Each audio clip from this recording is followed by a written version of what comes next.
Who is John Keats? The poem we're focusing on is Ode on a Grecian Urn. Keats was part of the second generation of the Romantic poets, the poets who succeeded Blake, Coleridge, and Wordsworth, each of whom pursued his own interest in further exploration of what the first generation of Romantic poets had achieved. The second generation, Percy Bysshe Shelley, who married Mary Shelley, author of Frankenstein, which some consider the first horror novel, Gordon, Lord Byron, and Keats, and others were coming of age and writing during the 1810s when the Regency crisis was taking place in Britain. What that means is that King George III was incapable of governing and that his irresponsible son, also named George, was next in line for the crown. That caused great anxiety in King George III's subject, his people. Keats was born October 31st, 1795, died of tuberculosis on February 23rd, 1821.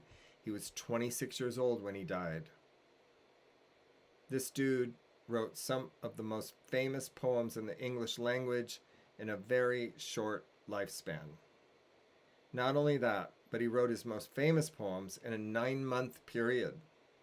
He published 3 books of poems in his lifetime, and he came from working class milieu, son of a livery keeper of horses.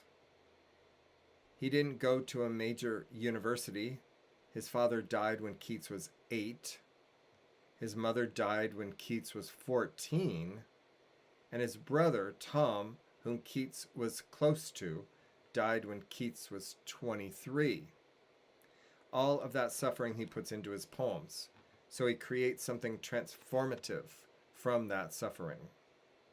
Keats was continually striving to create something new. He read classic English poetry. John Milton was Keats' great instructor.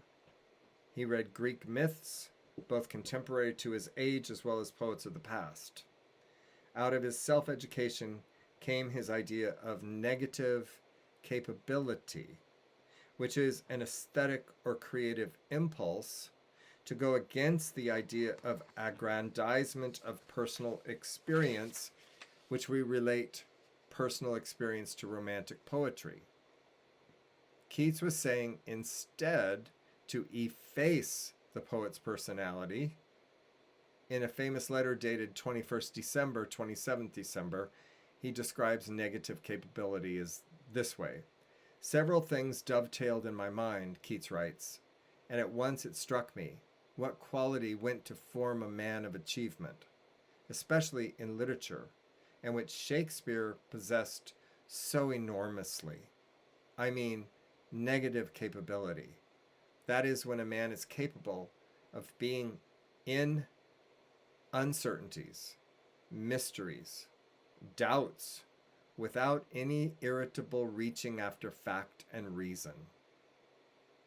With a great poet, the sense of beauty overcomes every other consideration, or rather obliterates all consideration.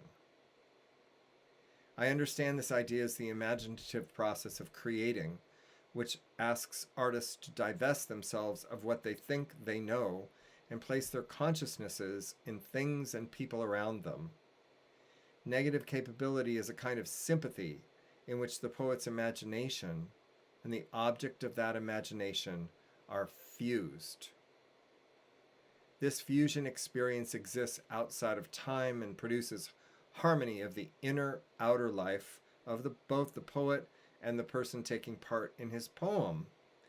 This allows the poet and the reader to make discoveries, which is a form of imaginative freedom.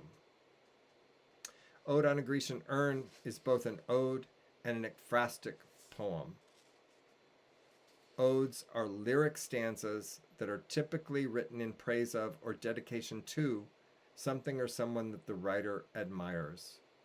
And we will go into that poem in detail in our discussion and another recording. Thank you for listening.